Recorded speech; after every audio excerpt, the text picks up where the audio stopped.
anybody that pays attention to my dailies, shoulder day is not a common occurrence. And I'm going to explain why. So the way I have my workouts set up, I'm hitting a lot of front delts on chest day because of the incline work. I hit a lot of rear delts on back days, and the side delts I hit a lot on arm day. So I never really felt the need to have a designated shoulder workout. I felt as if I could get enough volume on my shoulders throughout the lifts that I'm already doing to where I don't have to waste an entire day on it. But that being said, I do like to throw in a shoulder workout occasionally, maybe every couple months. So it might even be less than that. It just depends on my mood, honestly.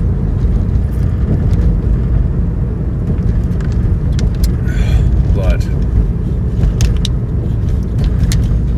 couple things I wanted to get into, because I've been watching a little bit of the YouTube here lately, and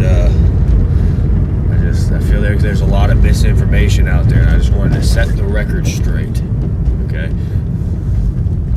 when it comes to protein intake, right, I hear a lot of, oh, you should shoot for a gram of protein for every pound of body weight. That's not true. All the studies show that you would need a gram of protein for every pound of lean mass. And what that means is not including your body fat percentage. So, and it's not saying that you take more than that, it's going to hurt you. It's never going to hurt you, but it's unnecessary. Okay? So, if I am, it's too early to do real math, but these are just fictionalized numbers. But say somebody was 200 pounds, right? And they were 10% body fat. You would subtract that 10% of their total weight, and that would be how many grams of protein would be consumed. You subtract your body fat percentage from your mass, and that gives you the number you're looking for. I see a lot of people out there, oh, you're taking a gram of protein for every pound you weigh. And it's like, can, but you don't need to. But there are a lot of benefits as well to consuming, copious amounts of protein. Right? It's not just a meathead excuse to eat a bunch of meat and bash protein shakes. There is science behind it, okay? And the easiest way that I can kind of dip into that is something called TDEE, which is total daily energy expenditure, which is basically how much energy your body uses in a daily basis. So protein definitely indirectly burns more calories than fats or carbs. And the reason that is the body burns calories to digest and process proteins, right? And this process is called thermogenesis. So when you take in a lot of protein, it can slightly increase your calorie expenditure because it's burning off calories to try to process all of that protein.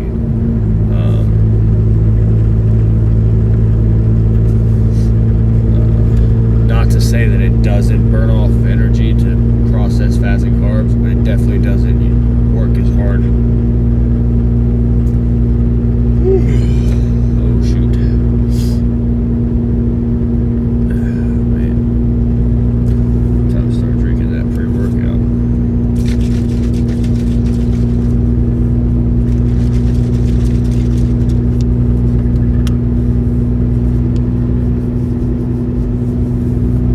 Had a guy at work make a joke yesterday, and he walked up to somebody I was talking to and was like, hey, I've been following this fitness influencer here lately. It was a video of me, and I know he was joking. I'm not really a fitness influencer, I guess, but it kind of got me thinking, like, what am I really trying to achieve with all this? What is my end goal here? And honestly, influencer might have a real negative connotation with it, you know, but that is what I'm trying to do. I'm trying to influence people to chase after a better version of themselves.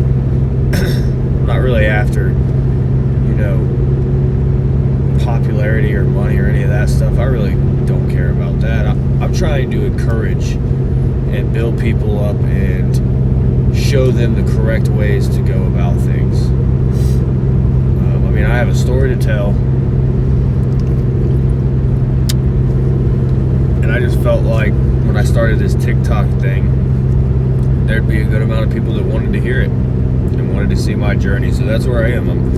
A lot of these videos are for my own accountability, so I can look back and say, yeah, I did that.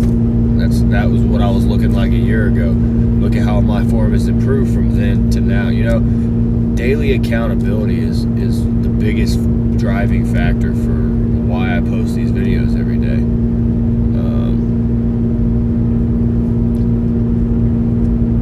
And if I can encourage somebody or change somebody's outlook just for the day, that's a win in my book. Just trying to give people a reason to push themselves harder than they typically do.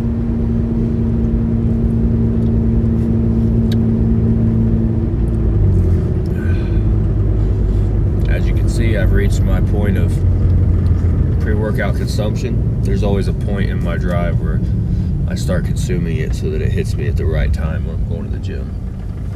Now, I will say that shoulders is not a commonly hit workout for me, so not really sure if I need this much pre-workout or not, but hey, to the dome.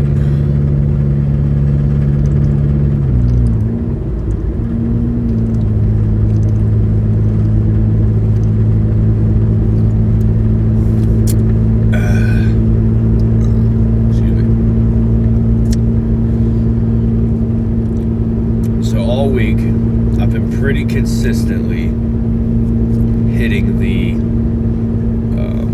early morning lift before work, getting off work, going back to the gym and doing the triple C's: cardio, core, and calves.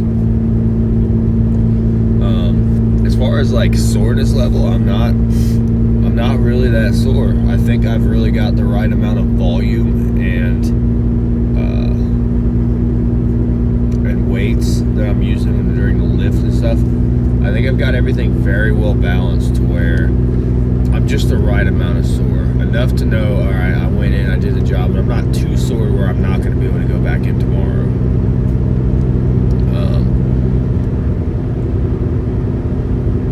As far as the cardio, core, and calves, the triple C's, I go in, I do 30 minutes on the bike, and then I follow it up with like a circuit style calves and core workout. Like I'll do, I kind of switch up which calf machine I use every day because there's 3 of them at my gym. But I'll do a set of calves with my feet pointed straight, and I'll do 25 reps, and I focus on the rolling the balls of my feet like I'm trying to roll in a circular motion. I focus on really going all the way to the bottom, all the way to the top, 25 reps, and then I hop up and I go over to the cable crunch machine, and I do 25 to 30 reps on that, and then I go back and I do calves with my heels pointed in, like shape, so my feet are shaped like a V. I do 25 more, same way, same weight, same everything, and then I go back and I do leg raises to hit the bottom part of the abdominals. And then I go back and do another set of calves with my heels pointed out, and repeat, rinse, and repeat, you know. But that's all I got. Enough talking about it. Let's get in there.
shoulder day, the rare and long sought after shoulder pump.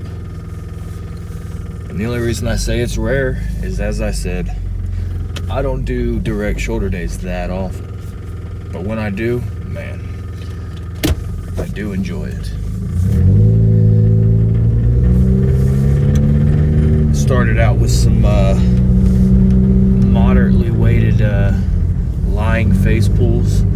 So I feel like face pulls are the best way to hit rear delts with a really tight squeezing motion. Obviously you can do bent over rear delts like I did later in the workout, but we're going to talk about the laying pulls. I was never a fan of doing them standing up because as I got stronger, I noticed like you kind of had to brace yourself against the weight, and I just didn't like the mechanics of it. So I started doing them laying down, and I like them much better. I feel like I can more strictly focus on the squeezing of my rear delts at the end. I can strictly focus on what I'm trying to focus on without having to worry about trying to brace myself against the weight. If you're laying down, you know, you have your own body weight to kind of counteract that stabilization that you're looking for.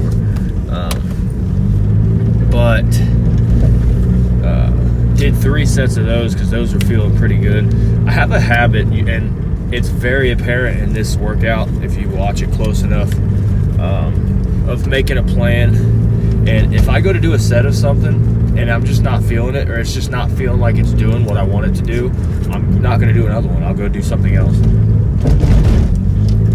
Perfect example is when I went and did the single arm lateral raises and the reverse pec deck. When I went in there and did the lateral raises, I realized with what I was planning in my head for the overall workout, I was focusing too much on side delts. You can never have too much side delt, but you have to make sure you balance it out and hit rear delt and front delt. I would say the weakest point of this lift was definitely front delts, but I hit a lot of front delts on chest day when I'm doing inclines work, so not too worried about it. But when I got to the pec fly, the reverse pec fly, I only did 1 set because it just really wasn't hitting my rear delts the way I wanted it to. So instead, I did like a superset style front raise, and then I sat down and did bent over lateral raises. So really squeezing the rear delts in the back, and that definitely did its job. That I could feel that one, and if I can feel it, I'm gonna do another one of them because that's what I'm looking for. I'm looking for that burn and looking for that certain feeling that I'm fatiguing that muscle correctly. So the reverse pec deck, for whatever reason, wasn't hitting today. Only did 1, and I moved on to something else. I mean, that's just the way I like to do things. I go more off of feel than planning. You know what I mean? I have a generalized idea of how I want to start a lift, and I know that when I'm working shoulders, I need to hit the anterior delt, side delt, and the posterior delt. I think is how it goes. But obviously the side delt's the one that everybody sees. That's the one that pops out, gives you that boulder shoulder kind of appearance. But they're all important. You don't want to have a big ass side delt and in the front and the back is kind of lacking. You know, it's going to look kind of funny. But yep, we did some supersetted flight machine stuff. I'm not completely sold on the flight machine. I don't know if I like it. Honestly, I think I would rather do dumbbells. As nice as the machine is and nice it is to have it, I think I would still prefer to have the actual dumbbells. I think there's a stabilizer factor that is being missed when you're using the flight machine. I think that the dumbbells requires you to use your stabilizer muscles a little bit more, and I think that's a underrated goal. Like, people should be really trying to strengthen their stabilizers because that's what really gives you your overall strength when it comes to like free weight body movements like squats and deadlifts and bench and all that good stuff. So don't downplay the stabilizer stuff, okay? Yeah, I can definitely feel pretty strongly. It's been a while since I did shoulders, so I can already feel that I really did a good lift on that. I'm gonna rate it like an 8.5 out of 10 on my own scale.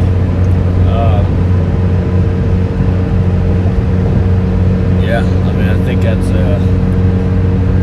essentially all I have for now. I mean, nice and quick and to the point, got her done. Got a good pump going in my shoulders, and now I'm gonna head to work. And when we get off, we're gonna go back and we're gonna do cardio, calves, and core. The triple C. So expect an accountability post later on today. I will catch you guys tomorrow for back day.